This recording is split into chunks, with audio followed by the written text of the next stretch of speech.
आपलं शहर आता स्मार्ट होत आहे। मग तुम्ही कधी स्मार्ट होताय? स्मार्ट न्यूजचे यूट्यूब चॅनल सबस्क्राइब करा, स्मार्ट बना। नोटिफिकेशनसाठी बेल आयकॉनवर क्लिक करा। नमस्कार, मी अंकिता स्मार्ट न्यूज बुलेटिन मध्ये आपलं स्वागत करते। सुरुवातीला एक नजर आजच्या ठळक घडामोडींवर। कृषी कायदे पुन्हा एकदा आणण्यासंदर्भात केंद्रीय कृषी मंत्र्यांची घोषणा। नववर्ष स्वागतासाठी गोव्यात जाताना कोरोनाचे नियम पाळा। शहर परिसरात क्रिसमस उत्साहात साजरा। विकासाच्या पोकळ बाता अधिवेशनाची सांगता। डॉक्टर आंबेडकर विचार मंच आणि भीम सैनिकांतर्फे दिनांक 2 रोजी निपाणी येथे संमेलन। अन खाऊ कट्ट्यावर मुख्यमंत्री सुद्धा रमले। चेंबर ऑफ कॉमर्स सदस्यांनी घेतली ऊर्जा मंत्र्यांची भेट। बेळगावात आमदार भवन सचिवालय बांधणार। आमदार श्रीनिवास गौडा यांची भोज पीकेपीएसला भेट। पशुसंवर्धन विभागातील रिक्त पदे लवकरच भरणार। रंगोली के सप्तरंगों में खुशियों के दीप चमकाए, आराधना के साथ अपनी दिवाली मनाए। कपड़ों की दुनिया में एक भरोसेमंद और गुणवत्तापूर्ण नाम आराधना। गृहलक्ष्मी की सुंदरता की पहचान है साड़ी। घर की औरत का रुबाब और संस्कृति की देन है साड़ी। इस दिवाली के सुनहरे मौके पे आराधना लेके आए हैं महिलाओं के लिए मनपसंद साड़ीज और रेडीमेड सहित बच्चों के लिए आकर्षक और मनपसंद ड्रेसेस। पुरुषों के लिए जेंट्स वेयर में shirt, T shirts, jeans, formal और भी कई प्रकार के ड्रेसेस। जल्द ही अपनी मनपसंद ड्रेस खरीदे सिर्फ आराधना में। बेलगाम के वस्त्र जगत में बहुत ही बढ़िया है आराधना। नए कपड़े पहन के दीजिए दिवाली की शुभकामना। आराधना, मारुती गली, बेलगाम। आणि आता पाहूयात सविस्तर बातम्या। देशाच्या शेती क्षेत्रात महत्त्वाकांक्षी सुधारणा घडवून छोट्या शेतकऱ्यांच्या आर्थिक प्रगतीचा दावा करणारे तीनही वादग्रस्त कृषी कायदे रद्द केल्यानंतर केंद्रीय कृषी मंत्र्यांनी आता मोठं विधान केलं आहे।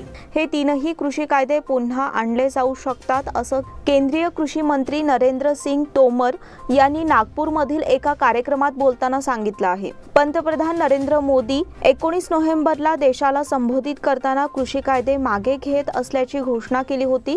यानंतर संसदेतही विधेयक मंजूर करण्यात आलं। यासोबत दिल्लीच्या वेशींवर वर्षभर ठिय्या देणारे शेतकरी पुन्हा आपल्या घरी परतले।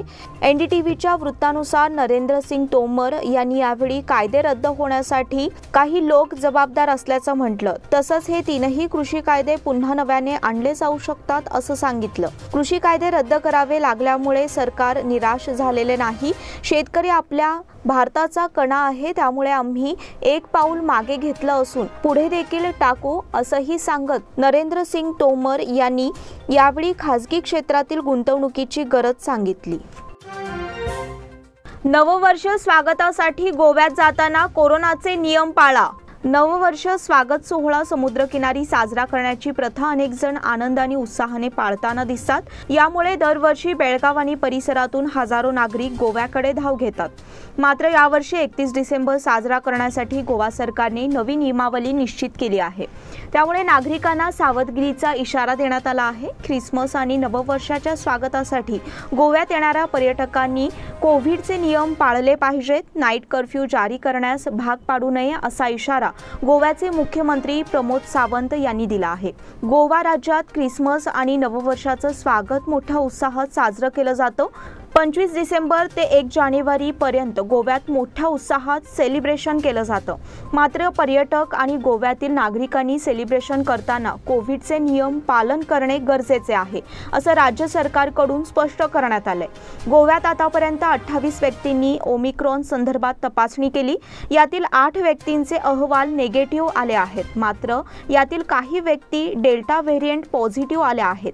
त्यामुळे गोव्यात पर्यटन विभागाकडून सोमवारी नियमावली जारी करण्यात येणार आहे। गोव्यात सेलिब्रेशन कुठेही निर्बंध घालण्यात आलेले नाहीत। मात्र गोव्यातील सेलिब्रेशन कोविडच्या प्रोटोकॉलनुसार करण्याचं आवाहन करण्यात आलंय। शहर परिसरात क्रिसमस उत्साहात साजरा। बेळगाव शहर आणि परिसरात ख्रिस्ती धर्म बांधवांनी ख्रिसमसचा सोहळा उत्साहात साजरा केला। या निमित्ताने शहरातील चर्चेसमधून प्रार्थना सभेचे आयोजन करण्यात आले होते। त्यामध्ये ख्रिस्ती धर्म बांधव मोठ्या संख्येने सहभागी झाले होते। शुक्रवारी मध्यरात्री येशू जन्म सोहळा साजरा करण्यात आला। यावेळी धर्मगुरूंनी विशेष मार्गदर्शन केले, तसेच धर्म बांधवांना ख्रिस्त धर्माच्या शुभेच्छा दिल्या। भगवान येशू यांच्या मानवतेच्या शिकवणीचे आचरण करण्याबाबत मार्गदर्शन केले। बेळगाव शहर आणि परिसरात असणाऱ्या चर्चेसना विद्युत रोषणाई करण्यात आली होती। त्याचबरोबर विविध ठिकाणी नागरिकांनी घरावर आकाशकंदील लावून सणाचा आनंद साजरा केला। ख्रिसमसच्या निमित्ताने शहर परिसरात विविध ठिकाणी आस्थापनांना देखील सजावट करण्यात आली आहे, त्यामुळे संपूर्ण शहर रोषणाईने उजळून निघाले आहे। ख्रिसमस निमित्ताने होणाऱ्या अनेक कार्यक्रमात सर्व धर्मीय बांधव मोठ्या संख्येने सहभागी होताना दिसून येत आहेत। विकासाच्या पोकळ बाता, अधिवेशनाची सांगता। बेळगावात हिवाळी अधिवेशन भरविण्याची सरकारची अपेक्षा पूर्ण झाली आहे। हे अधिवेशन पूर्णतः यशस्वी ठरले असल्याची ग्वाही मुख्यमंत्री बसवराज बोम्मई यांनी दिली आहे। शुक्रवारी या अधिवेशनाची सांगता झाल्यानंतर एकूण या कामकाजाचा आढावा घेतला असता विकासाच्या केवळ बाता आणि गदारोळात अधिवेशनाची सांगता असे चित्र दिसून आले आहे। या अधिवेशनातील मजेची बाजू म्हणजे बेळगावात काही नवीन उपक्रमांचा कार्यारंभ झाला आहे, तसेच सरकारच्या काही योजनांना चालना देण्याच्या दृष्टीने पावले उचलण्यात आली आहेत। मागील 10 दिवसांपासून सुरू असलेल्या अधिवेशनाच्या कालावधीत विधिमंडळाच्या सभागृहात सातत्याने प्रचंड गदारोळ झाल्याचे दिसून आले। या अधिवेशनात विरोधी पक्षाने सत्ताधाऱ्यांना जेरीस आणण्यासाठी मोठा खटाटोप केला। प्रामुख्याने धर्मांतर विरोधी कायद्याच्या मुद्द्यावर सरकारला नमते घ्यायला लावण्याची धडपड अखंडपणे सुरू होती। यामधून विकासाचे मुद्दे मात्र दुर्लक्षित राहिले। प्रामुख्याने उत्तर कर्नाटकाच्या विकासाची चर्चा अर्धवट ठेवून अधिवेशन गुंडाळण्यात आले। उपलब्ध माहितीनुसार उत्तर कर्नाटकाच्या विकासावर चर्चेसाठी केवळ 6 तासांची वेळ घेण्यात आली। कोट्यावधी रुपयांचा चुराडा करून आणि विकासाच्या वल्गना करून अधिवेशनाचे सूप वाजले आहे। अधिवेशनाच्या कालावधीत अनेक प्रकारे आंदोलने करणाऱ्या शेतकरी आणि इतर संघटनांच्या सदस्यांना पोकळ आश्वासने देऊन माघारी धाडण्यात आले। सभागृहातील सदस्यांचे वादविवाद आणि गदारोळ विकोपाला पोहोचल्याने कामकाज तहकूब करण्याची वेळ आली। त्यामुळे या अधिवेशनाने नेमके काय साध्य केले असा प्रश्न नागरिकातून विचारला जात आहे। डॉक्टर आंबेडकर विचार मंच आणि भीम सैनिकांतर्फे दिनांक 2 रोजी निपाणी येथे संमेलन। निपाणी परिसराला परिवर्तनवादी चळवळीची फार मोठी ऐतिहासिक परंपरा आहे। दलित पॅन्थर्स, देवदासी, शेतकरी, कष्टकरी, स्त्री अशा अनेक बाबतीत अन्याय अत्याचार विरुद्ध चळवळी निर्माण झाल्या आणि यशस्वीही झाल्या। अशा चळवळींची परंपरा सातत्याने डॉक्टर आंबेडकर विचार मंचने राखली आहे।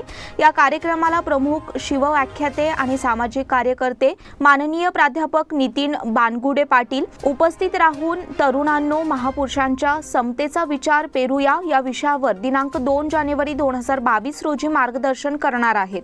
फुले शाहू आंबेडकर विचार संमेलन आयोजित केले असून या कार्यक्रमाला निपाणी परिसरातील आंबेडकरी आणि समताप्रेमी नागरिकांनी मोठ्या संख्येने उपस्थित राहण्याचे आवाहन डॉक्टर आंबेडकर विचार मंचच्या भीम सैनिकांच्या मार्फत करण्यात आले आहे, अशी माहिती आंबेडकर विचार मंचचे भीम सैनिक अमित शिंदे, रतन पोळ आणि प्रवीण माने यांनी माध्यमांशी बोलताना दिली। प्रारंभी कार्यक्रमाचे स्वागत आणि प्रास्ताविक दीपक शेवाळे यांनी केले। या प्रसंगी त्यांच्यासह डॉक्टर आंबेडकर विचार मंचचे भीम सैनिक मोठ्या संख्येने उपस्थित होते। शाहू फुले आंबेडकर विचार संमेलन येत्या 2 जानेवारीला होत आहे। त्या 2 जानेवारीच्या कार्यक्रमाला आपल्या भागातील सर्व कार्यकर्त्यांनी उपस्थित राहावे असे आवाहन आंबेडकर विचार मंचच्या माध्यमातून करतो। अन खाऊ कट्ट्यावर मुख्यमंत्री सुद्धा रमले। गोवावेस येथे निर्माण झालेला खाऊकट्टा हा बेळगावकरांसाठी आकर्षणाचा केंद्रबिंदू बनला आहे। या ठिकाणी विविध पदार्थांचा आस्वाद घेण्यासाठी बेळगावकरांची पावले या ठिकाणी वळत असतात। त्यामुळे सायंकाळच्या वेळी या ठिकाणी होणारी गर्दी हा एकच चर्चेचा विषय आहे। नागरिकांना खमंग आणि चटकदार पदार्थांची मेजवानी या ठिकाणी उपलब्ध होते। त्यामुळे बेळगावातील आजच्या युवा पिढीसाठी हे रमण्याची एक चांगली संधीच उपलब्ध झाली आहे। बेळगाव दक्षिणचे आमदार अभय पाटील यांनी निर्माण केलेल्या या खाऊकट्ट्याचे मुख्यमंत्र्यांनी यापूर्वी आपल्या भाषणातून कौतुक केले होते।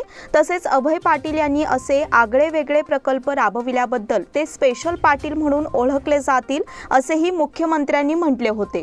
अधिवेशनाचे सूप वाजल्यानंतर ताणतणावातून मुक्त होण्यासाठी मुख्यमंत्री बसवराज बोम्मई यांनी खाऊकट्ट्याला भेट देणे पसंत केले। या खाऊकट्ट्यावर त्यांनी चटकदार पदार्थांचा आस्वाद घेण्याची संधी साधली। बेळगावचा चवदार अलीपाक, हुबळी येथील प्रसिद्ध गिरमीट आणि पाणीपुरी अशा पदार्थांची चव त्यांनी चाखली। त्यानंतर पुन्हा एकदा अभय पाटील यांच्या उपक्रमाचे कौतुक केले। अधिवेशनाच्या तणावामधून मुक्त झालेले मुख्यमंत्री सुरेख संध्याकाळी खाऊकट्ट्यावर रमल्याचे दृश्य पाहण्याची संधी काही बेळगावकरांना मिळाली। चेंबर ऑफ कॉमर्स सदस्यांनी घेतली ऊर्जा मंत्र्यांची भेट। औद्योगिक वसाहतीला पुरेशा प्रमाणात वीज पुरवठा करण्यासाठी मच्छे येथील सबस्टेशनची मर्यादा 110 वरून 220 केव्ही करण्यात येईल असे आश्वासन ऊर्जा मंत्री व्ही सुनील कुमार यांनी दिली। उद्योजकांच्या विद्युत समस्यांबाबत चर्चा करण्यासाठी शुक्रवारी सुवर्ण सौधमध्ये सभागृहात चेंबर ऑफ कॉमर्स अँड इंडस्ट्रीच्या नेतृत्वाखाली आमदार अभय पाटील यांच्या पुढाकाराने ही बैठक बोलाविण्यात आली होती। चेंबरचे अध्यक्ष रोहन जुवळी, ऊर्जा विभागाचे अतिरिक्त सचिव जी कुमार नाईक, हेस्कॉमचे व्यवस्थापकीय संचालक भारती डी, केपीटीसीएलचे तांत्रिक सल्लागार चंद्रशेखर यांच्यासह वरिष्ठ अधिकारी उपस्थित होते। उद्यम भागसह औद्योगिक वसाहतीला पुरेशा प्रमाणात वीज पुरवठा करण्यासाठी मच्छे येथील सबस्टेशन 110 वरून 220 केव्ही करण्याचा निर्णय घेण्यात आला। हे काम येत्या 6 महिन्यात करण्यात येईल असे आश्वासन मंत्री सुनील कुमार यांनी दिले। बैठकीला लघु उद्योग संघटनेचे अध्यक्ष महादेव चौगुले, प्रभाकर नागरमुन्नोळी, आनंद चौगुले, भारत देशपांडे, महेश कुदळे, वैभव यादव, रमेश देसूरकर, सुरेश यादव आदी उपस्थित होते। बेळगावात आमदार भवन, सचिवालय बांधणार। बेळगावात आमदार भवन आणि सचिवालय बांधण्यात येणार असून यासाठी मुख्यमंत्री बसवराज बोम्मई यांच्याशी चर्चा झाली असल्याची माहिती विधानसभेचे सभापती बसवराज होरट्टी यांनी पत्रकारांना दिली। त्याचबरोबर बेळगावमध्ये वर्षातून 2 वेळा विधिमंडळाचे अधिवेशन घेण्यात यावे असा प्रस्तावही देण्यात आल्याचे त्यांनी सांगितले। विधान परिषदेचे अधिवेशन संपल्यानंतर होरट्टी पत्रकारांशी बोलत होते। त्याचबरोबर विधानसभेचे सभापती विश्वेश्वर हेगडे कागेरी यांनीही त्यांच्या कक्षात पत्रकार परिषद घेऊन माहिती दिली। होरट्टी म्हणाले, विधानसभेचा खर्च कमी करण्यासाठी या ठिकाणी आमदार भवन आणि सचिवालयांची बांधणी होणे आवश्यक आहे। याला मुख्यमंत्री बोम्मई यांनीही मंजुरी दिली आहे। उत्तर कर्नाटकाच्या समस्यांबाबत चर्चा करण्यासाठी वेळ कमी मिळाला। यावेळी कार्यकर्ते उपस्थित होते। आमदार श्रीनिवास गौडा यांची भोज पीकेपीएसला भेट। इफ्को या संस्थेने नॅनो खताचा प्रयोग यशस्वी केला आहे। सदर खते शेतकऱ्यांना फायदेशीर ठरणार असल्याचे प्रतिपादन इफ्कोचे माजी चेअरमन आणि विद्यमान संचालक आमदार के श्रीनिवास गौडा यांनी व्यक्त केले। ते भोज तालुका निपाणी येथील प्राथमिक कृषी पत्तीन सहकारी संस्थेला रयत दिनाच्या निमित्ताने दिलेल्या भेटीप्रसंगी बोलत होते। अध्यक्षस्थानी चेअरमन आदगौंडा पाटील होते। यावेळी प्रारंभी प्रमुख पाहुणे आणि उपस्थित मान्यवर यांचा सत्कार करण्यात आला। चेअरमन आदगौंडा पाटील म्हणाले, इफ्कोची ही नॅनो खते शेतकऱ्यांना वरदान ठरणार असल्याचे सांगितले। इफ्कोचे क्षेत्र व्यवस्थापक मनोज यांनी इफ्को आणि क्रिफ्कोच्या वेगवेगळ्या उत्पादनाची माहिती सांगितली। या कार्यक्रमाचे सूत्रसंचालन करून आभार राजगौंडा पाटील यांनी मानले। पशुसंवर्धन विभागातील रिक्त पदे लवकरच भरणार। पशुसंवर्धन विभागातील रिक्त पदे भरण्यास परवानगी दिली असून लवकरच याची अंमलबजावणी करण्यात येईल अशी माहिती मंत्री प्रभू चव्हाण यांनी शुक्रवारी विधानसभेत दिली। ते म्हणाले, पशुसंवर्धन विभागात अनेक वर्षांपासून रिक्त पदे भरली नसल्यामुळे शासनाच्या योजनांची अंमलबजावणी करणे अवघड झाले आहे। मुख्यमंत्री बसवराज बोम्मई आणि माजी मुख्यमंत्री BS येडियुरप्पा यांनी पशुसंवर्धन विभागातील रिक्त पदे भरण्यास परवानगी दिली आहे। त्याची आता अंमलबजावणी सुरू आहे। ही रिक्त पदे भरल्यानंतर शासनाच्या विविध योजना राबवणे सोयीचे होणार आहे। गोहत्या बंदी कायद्यामुळे आता प्रत्येक जिल्ह्यात गोशाळा उघडण्यासाठीही प्रयत्न करण्यात येणार आहेत असे त्यांनी सांगितले। या बुलेटिन मधील पुढील बातम्या छोट्याशा विश्रांतीनंतर। Poddar Brothers Jewelers, a perfect blend of traditional and modern jewelry in North Karnataka, Goa and Southern Maharashtra, serving since 5 generations.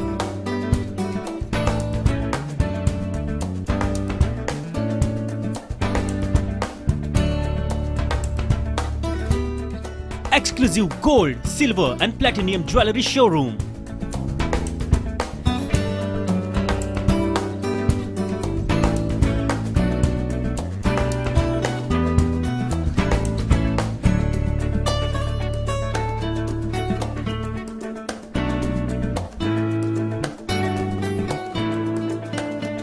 Poddar Brothers, Poddar Sons and Grandsons. Khade Bazar, Belgaum. Call is on 0831 240 or 51 or 52 or 53. Visit us at www.poddarjewelers.com. बेलगाम वासियों के पसंद में उतरा उड़ान बार end restaurant. Social distancing का ख्याल रखते हुए हमारा स्टाफ देता है बेहतरीन सर्विस का विश्वास।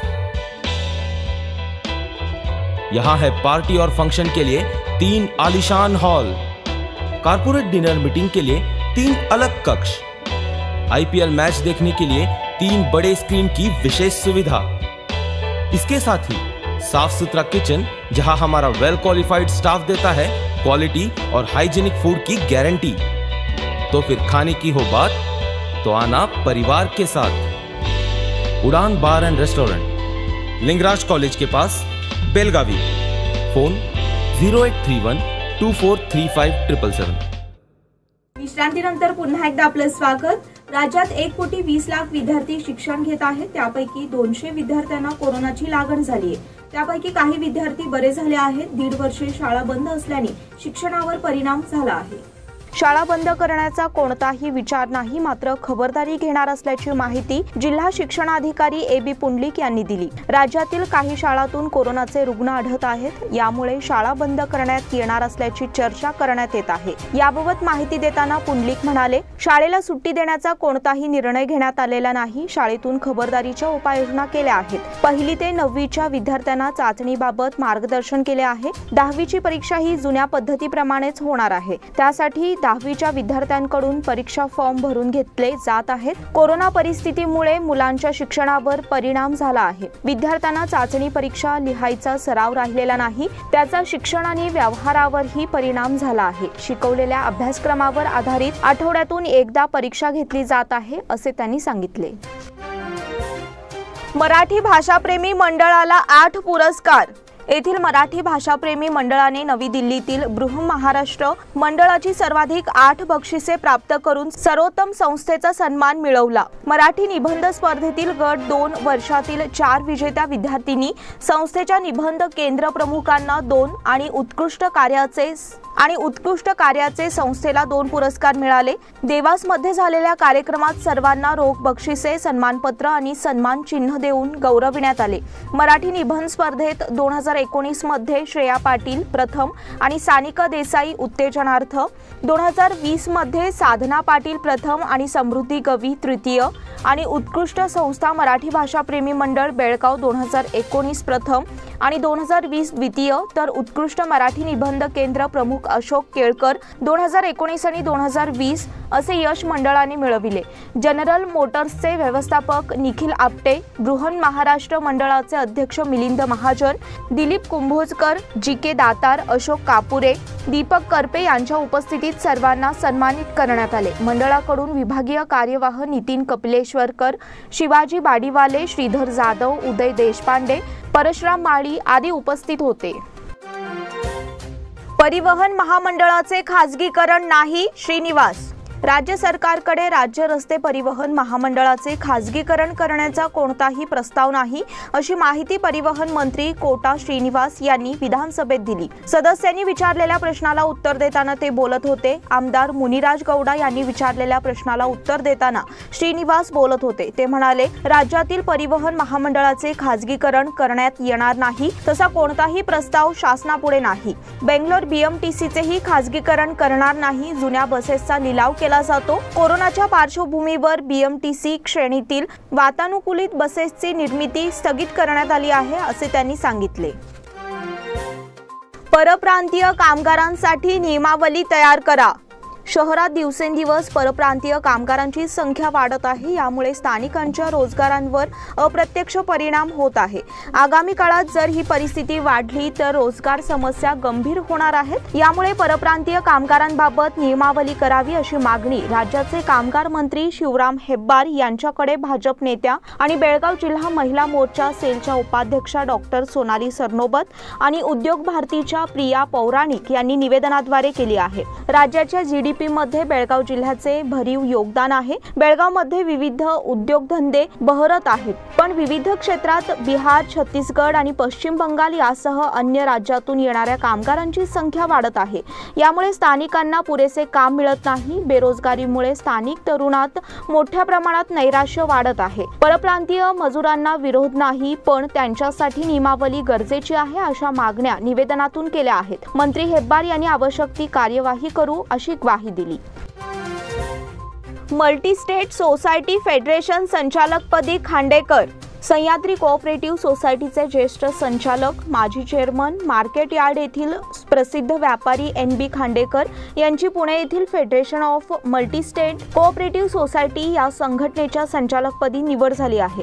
ही निवड 2020 ते 25 या 5 वर्षांसाठी बिनविरोध करण्यात आली आहे। पुणे स्थित federation of multi state cooperative society ही संस्था महाराष्ट्र, कर्नाटक, गुजरात राज्यांमध्ये असलेल्या विविध आंतरराज्य सहकारी संस्थांचा सहभाग असलेली शिखर संघटना आहे। यावर खांडेकर यांची निवड झाली आहे। सोसायटीचे चेअरमन प्राध्यापक NB निर्मलकर, व्हाईस चेअरमन विजय भोसले यांच्या हस्ते संस्थेच्या सभागृहात सत्कार करण्यात आला। संचालक PP बेळगावकर, प्राध्यापक विक्रम पाटील, RB बांडगी यांच्या उपस्थितीत सत्कार करण्यात आला। महाराष्ट्र एकीकरण समिती आणि शिवसेनेवर निषेधाची आग पाखड। महाराष्ट्र एकीकरण समिती आणि शिवसेनेची गुंडगिरी वाढली आहे। 2 दिवसांपूर्वी मुख्यमंत्री बसवराज बोम्मई यांच्या प्रतिकृतीचे दहन करण्यात आले। महाराष्ट्राकडून राज्यद्रोह्यांना मदत मिळत आहे, कठोर कारवाई करण्यात येत नसल्यामुळे अशा प्रकारची कृती होत आहे असा आरोप निजतचे आमदार डॉक्टर के अन्नदानी यांनी विधानसभेत केला। समितीवर बंदीची मागणी करत 31 डिसेंबर रोजी कर्नाटक बंदचे आवाहन कन्नड संघटनांनी केले आहे। आमची अस्मिता असलेला लाल पिवळा जाळण्यात आला तरीही सरकारकडून कारवाई करण्यात येत नाही अशी टीका अन्नदानी यांनी केली। बेळगावचे पालकमंत्री गोविंद कारजोळ यांनी उत्तर देताना आतापर्यंत अनेकांवर कारवाई करण्यात आली आहे, कोणालाही सोडणार नाही असे वक्तव्य केले। मतांसाठी कन्नड लोक लागतात आणि निवडून आल्यानंतर मराठीचा उदो करतात अशी टीका आमदार अन्नदानी यांनी आमदार रमेश जारकीहोळी यांच्यावर केली आहे। कोरोना बळींच्या वारसदारांना आर्थिक मदतीचे वितरण। कोरोनामध्ये बळी गेलेल्या कुटुंबातील वारसदारांना राज्य सरकारने प्रत्येकी 1 लाख देण्याची योजना जाहीर केली आहे। याचे वितरण नुकतेच करण्यात आले। बेळगाव उत्तरचे आमदार अनिल बेनके यांच्या वतीने याचे वितरण झाले। कोरोनाच्या संकटामध्ये आर्थिक दुर्बल घटकातील व्यक्तींना संकटाचा सामना करावा लागला, काहींना योग्य उपचार देण्यात विलंब लागला, त्यामुळे सरकारकडून मदतीचे वितरण करण्यात येत आहे असे आमदार अनिल बेनके यांनी यावेळी सांगितले। तसेच या संदर्भात गरजू नागरिकांनी आपल्याशी कार्यालयात संपर्क साधण्याचे आवाहन केले आहे। यावेळी तहसीलदार VR कुलकर्णी आणि इतर सदस्य उपस्थित होते। युवा समितीने घेतली देवेंद्र फडणवीस यांची भेट। महाराष्ट्र एकीकरण युवा समितीच्या शिष्टमंडळाने शुक्रवारी महाराष्ट्र राज्याचे सन्माननीय विरोधी पक्षनेते आणि माजी मुख्यमंत्री देवेंद्र फडणवीस यांची भेट घेतली। या भेटीत महाराष्ट्र एकीकरण युवा समितीच्या शिष्टमंडळाने सीमा भागात बेळगाव येथे होत असलेल्या दडपशाहीची माहिती दिली। बेंगलोर येथील शिवमूर्ती विटंबनेचा निषेध व्यक्त करण्यासाठी बेळगावच्या धर्मवीर संभाजी महाराज चौकात जमलेल्या शिवभक्तांना अटक करून त्यांच्यावर गंभीर गुन्हे दाखल करण्यात आले आहेत। कानडी संघटनांच्या दबावाखाली येऊन विविध पोलीस ठाण्यात खोट्या केसेस घालण्यात आल्या आहेत, याची माहिती देवेंद्र फडणवीस यांना देण्यात आली। यावेळी त्यांनी आम्ही सीमा बांधवांच्या पाठीशी खंबीरपणे उभे राहू याची ग्वाही दिली। यावेळी चंदगड विभागाचे भाजप नेते शिवाजी पाटील आणि समितीचे पदाधिकारी उपस्थित होते। आयुर जिम तर्फे स्केटिंगपटूंचा सत्कार। आयुर जिमतर्फे स्केटिंगपटू भक्ती हिंडलगेकर आणि अक्षता सावंत यांनी राष्ट्रीय स्केटिंग स्पर्धेत अतुलनीय कामगिरी करताना कांस्य पदक संपादन केल्याबद्दल प्रमुख पाहुणे डॉक्टर मिलिंद हलगेकर, अध्यक्ष MK गुरव यांच्या हस्ते भेटवस्तू आणि पुष्पगुच्छ देऊन सत्कार करण्यात आला। या दोन्ही स्केटिंगपटूंची कोलंबिया येथे होणाऱ्या आशियाई स्केटिंग गेम्स स्पर्धेसाठी भारतीय संघात निवड झाली आहे। यशपाल पुरोहित, हर्षवर्धन परदेशी, मंजुनाथ मंडोळकर, देवन बामणे या सर्व स्केटिंगपटूंचा प्रमुख पाहुणे डॉक्टर मिलिंद हलगेकर, अध्यक्ष MK गुरव, राष्ट्रीय पंच सुनील रावत, श्रेयस गुरव, ज्योतिबा रजाई यांच्या हस्ते स्केटिंगपटूंना मानधन पुष्पगुच्छ देऊन सत्कार करण्यात आला। या समारंभाला पालकवर्ग, क्रीडाप्रेमी उपस्थित होते। बेळगावच्या स्केटिंगपटूंची राष्ट्रीय स्पर्धेसाठी निवड। Roller skating federation of India आयोजित 59व्या नॅशनल रोलर स्केटिंग चॅम्पियनशिप 2021 स्पर्धेत बेळगावमधील स्केटिंगपटूंनी 1 सुवर्ण, 1 रौप्य आणि 4 कांस्य पदके मिळवून सुयश संपादन केले। या स्पर्धेत 1100 निवडक स्पर्धकांनी भाग घेतला होता। 12 ते 23 डिसेंबर दरम्यान पंजाबमधील मोहाली, चंदीगड येथे इनलाइन स्केटिंग हॉकी तर दिल्ली येथे स्पीड स्केटिंग स्पर्धा घेण्यात आल्या। स्पीड स्केटिंग स्पर्धेत बेळगावच्या अवनीश कामनवर याने 1 सुवर्ण आणि 2 कांस्य पदक तर आराध्या पी हिने 1 रौप्य पदक मिळविले। इनलाइन हॉकी प्रकारात भक्ती हिंडलगेकर हिने 1 कांस्य तर अक्षता सावंत हिने 1 कांस्य पदक मिळविले। पदके मिळविलेले हे स्केटिंगपटू मागील 12 वर्षांपासून केली सोसायटी संचलित Lingraj college skating rink, Goaves येथील rotary corporation sports academy skating rink आणि good shepherd central school international skating रिंकवर स्केटिंगचा सराव करतात। या स्केटिंगपटूंचा डॉक्टर प्रभाकर कोरे, माजी आमदार श्याम घाटगे, राज घाटगे, बेळगाव डिस्ट्रिक्ट रोलर स्केटिंग असोसिएशनचे अध्यक्ष उमेश कलघटगी, प्रसाद तेंडुलकर यांचे प्रोत्साहन आणि स्केटिंग प्रशिक्षक सूर्यकांत हिंडलगेकर, योगेश कुलकर्णी, मंजुनाथ मंडोळकर, विठ्ठल गगने, अनुष्का शंकरगौडा, भरत पाटील, शुभम साखे आणि सक्षम जाधव यांचे मार्गदर्शन लाभत आहे। युनियन जिमखाना SDM धारवाड संघाचा विजय। KSCAच्या हुबळी मैदानावर धारवाड विभाग फर्स्ट डिव्हिजन क्रिकेट स्पर्धेत SDM क्रिकेट अकॅडमी अ धारवाड संघाने बेळगाव स्पोर्ट्स क्लब अ चा 6 गडी राखून तर युनियन जिमखाना संघाने CCK धारवाड संघाचा पराभव केला। आकाश कटांबळे यांनी शतकी खेळी केली। धारवाड अ संघाने नाणेफेक जिंकून प्रथम फलंदाजी केली। RK शेट्टी क्रिकेट स्पर्धेस प्रारंभ। गुड शेफर्ड मैदानावर आयोजित RK शेट्टी चषक क्रिकेट स्पर्धेस मान्यवरांच्या उपस्थितीत प्रारंभ झाला। पहिल्या दिवशी CCI आणि नीना स्पोर्ट्स संघांनी विजय मिळविले। यष्टीचे पूजन ज्योती पाटील, नागेंद्र भोसले, आरिफ बाळेकुंद्री, प्रशांत लियांडर यांच्या हस्ते करण्यात आले। सलामीच्या सामन्यात CCI संघाने BSC संघाचा 69 धावांनी पराभव केला। प्रथम फलंदाजी करताना CCI संघाने 20 षटकात 4 बाद 161 धावा केल्या। प्रत्युत्तरादाखल खेळताना BSC संघाने 9 बाद 92 धावा केल्या। याचबरोबर स्मार्ट न्यूजचे आजचे बुलेटिन इथेच संपले। धन्यवाद।